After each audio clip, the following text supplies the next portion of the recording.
Satuan Reserse Narkoba, Polrestabes Makassar, mengungkap peredaran sabu seberat 30,2 kg. Selain itu, Sat Narkoba Polrestabes Makassar, yang dipimpin Kasat, Kompol Lulik Febiantara, juga menyita 8.229 butir ekstasi jenis methadone. Kapolda Sulsel, Irjen Pol Yudiawan Wibisono mengatakan, pengungkapan yang berlangsung di Kota Makassar dan Kota Kendari itu merupakan jaringan internasional. Yudi menjelaskan, pengungkapan yang dipimpin Kasat Res Narkoba Polrestabes Makassar, Kompol Lulik Febiantara itu, bermula dari tangkapan barang bukti 1 gram. Dari 3 lokasi penangkapan itu, kata Yudi, 6 orang kurir dan pengedar ditangkap. Ke-6 orang itu, berinisial IS, HR, TH, HRP, AN dan FS. Pihaknya pun mengaku akan terus mendalami jaringan tersebut, untuk mengungkapkan bandar besar di balik bisnis barang haram tersebut.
Media, kami dari Polda Sulawesi Selatan, tepatnya Polrestabes Makassar.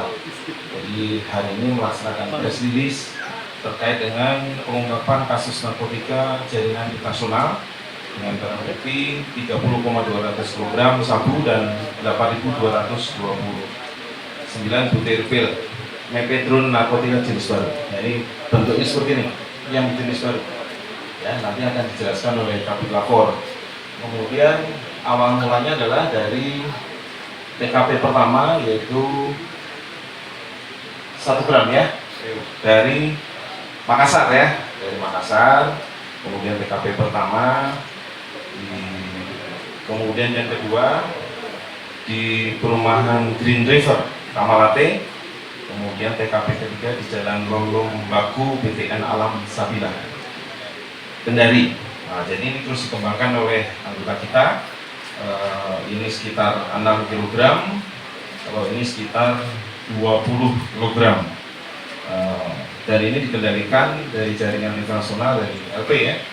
Terus kemudian modus operandinya dari naik ekspedisi dari Surabaya. Jadi pintu masuknya dari Surabaya, kemudian lanjut ke Sulawesi Selatan. Dan tersangka ada 6 orang. Ya, saya tidak perlu sebutkan, tapi ini tersangka dari belakang. Kemudian dari masing-masing TKP, penyidik selalu mengembangkan lebih lanjut. Ya, ada 3 TKP. Kemudian yang terakhir Kendari, maka setelah selesai kita kembangkan, kita adakan press release. Kemudian fakta-fakta pengungkapan jaringan sindikat internasional ini adalah, pertama ada daftar pencarian orang, ada ya 4 ya. Kemudian ada juga taksiran nilai narkotika jenis sabu dan pil methadone. Ini nilainya kurang lebih sekitar 50 miliar. Kemudian pasti ini akan merusak masyarakat khususnya di wilayah Sulawesi Selatan, yaitu sekitar kalau dikalikan itu 160.000. Nah, penduduk kita di Sulawesi Selatan ini hampir 10 juta. Kalau setiap hari mengkonsumsi ini pasti akan rusak semua. Kemudian pasal yang dilanggar adalah pasal 114 ayat 2 subsidiar pasal 112 ayat 2 junto pasal 132 Undang-Undang Nomor 35 Tahun 2009 tentang narkotika, dan ancaman hukumannya paling singkat 6 tahun, paling lama 20 tahun, atau pidana penjara seumur hidup hingga hukuman mati. Itu rekan-rekan media terkait dengan press release hari ini terkait dengan pengungkapan jaringan narkoba. Dan ini bukan hanya berhenti sampai di sini. Kita akan terus kembangkan, pasti akan lebih banyak lagi. Mengingat selama masih ada permintaan, pasti barang itu akan selalu dikirim. Dengan berbagai risiko mereka akan kita tempuh. Untuk itu kita anjurkan kepada seluruh masyarakat Sulawesi Selatan untuk hati-hati, karena ini narkotika ini sangat merusak generasi muda kita. Yang apalagi pemerintah sudah menyatakan tahun 2045 ada generasi Indonesia Emas, tapi kalau setiap hari mengonsumsi bahan narkotika ini, ya pasti akan merusak masa depan. Download Tribun X sekarang, menghadirkan lokal menjadi Indonesia.